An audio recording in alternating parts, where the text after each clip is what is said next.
मालक संघटनेच्या वतीने आपण या मोदी सरकारने आणि अमित शहाच्या सरकारने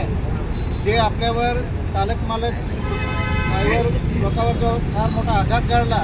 आणि तो आपल्या ड्रायव्हर लोकांना आपण गाडी चालवणार म्हणजेच आपण घर वगैरे चालवणार आपण आणि सगळं त्यांना पालनपोषण आपण धंदा झाला तर करणार असा तर अशा पद्धतीने जो आघात आणलेला आहे त्याच्या विरोधात आपला हा संघर्ष चालू आहे। कारण जे ॲक्सिडेंट झाला जो अनेक कोणीही व्यक्ती असेल ॲक्सिडेंट झाल्यावर मेल्यावर 10 वर्ष सजा आणि 5-7 लाख रुपये दंड हे काय अजिबात सरकारचं धोरण चांगलं नाही आणि कुठल्याही परिस्थितीमध्ये हे सरकार आपल्या गोरगरिबाच्या बाजूने नाही अंबानी अदानीच्या बरोबर आहे ते असं आपल्या विरोधात चाललेलं आहे। गोरगरिबाचे तुम्ही पण एक चालक मालक म्हणजे मोठे सेठ सावकार झाले नाही असं तुम्ही पण एक कामगारच आहे तसं रोजगीच आपण रोजंदारीवरच आहोत तसं जे आपल्याला खाणं भेटलं म्हणजे आपला पोट भरणार आणि घर संसार चालणार ही आपली परिस्थिती आहे सर। परंतु आपल्याला खरोखरच असं चंद्रकांतनी सांगितलं असताना आपण 5 वाजता कार्यक्रम केला होता असा पुढचं आंदोलन आपलं 5च्या अगोदरच कार्यक्रम बेमुदत कार्यक्रम करावा लागेल असं अनेक इथे सांगितलं असं काय जे हप्ते वगैरे काय असं ना आपलं युनियन आहे युनियनच्या मार्फत आपण व्यवस्थित ते चालायचं आणि युनियनचे पाहत आहे अनेक रिक्षावाले तर हे करतात असं कारण युनियन चालक मालक संघटना असं पार्टीचा मी सेक्रेटरी आहे परंतु चालक मालक आणि CI2 युनियनचे आहे तसं ते जास्तीत जास्त आपले आमदार आहे त्यांना जास्तीत अनुभव चंद्रकांत वगैरे त्याचं कारण देण्यात येईल असं परंतु आपली परिस्थिती एकंदरच फार खालावत चालली आहे मोदी सरकारची। आता विचार करा असा या संपत झाला तसा पण त्याने एक दिवसात पेट्रोल डिझेलचे किती इन्कम त्याने केली असं म्हणजे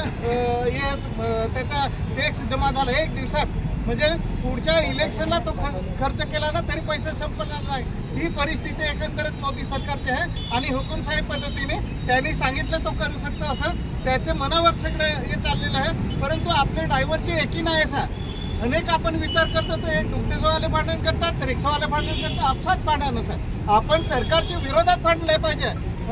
या आपल्याला जो त्रास देणार आहे त्याच्या विरोधात भांडले पाहिजे तर आपण आपसात भांडण करायला लागले तर फायदा कोणाचा होईल हे भांडवलदार सरकारचा फायदा होईल असं आपला काहीच फायदा नाही फक्त केसी होतील त्याच्यासाठी आपण पण विचार केला पाहिजे चालक मालकने का आपलं भांडण खरोखरच हे केलं नाही पाहिजे एक समझोता म्हणून हे केलं पाहिजे आणि व्यवस्थित सगळ्यांचे पोट आहे सगळ्यांच्या पोटासाठी धंदा करतो म्हणजे तो सगळ्यांना विचार करून हे कामाला आपण हे केलं पाहिजे त्याच्यासाठी मोदी सरकार आणि BJP सरकारचं आपण निषेध करायचे आपण इथे असं आणि निषेधाचा कार्यक्रम आपण ठेवलेला आहे असं परंतु आपण विचार केला येणाऱ्या निवडणुकीमध्ये आपण पण चांगल्या पद्धतीने विधानसभेच्या इलेक्शनला तर जास्तीच आपल्याला मेहनत घ्यावी लागेल परंतु इतर लोकसभेच्या इलेक्शनला पण आपल्याला मेहनत आहे आपण सगळेजण व्यवस्थित आपण कार्यक्रम हे करू असं आणि खरोखर आंदोलनाशिवाय पर्याय नाही असं आंदोलन हेच आपला एक हत्यार आहे असं हे दृष्टिकोनातून तुम्ही सगळेजण या चालक मालक संघटनेचे सगळे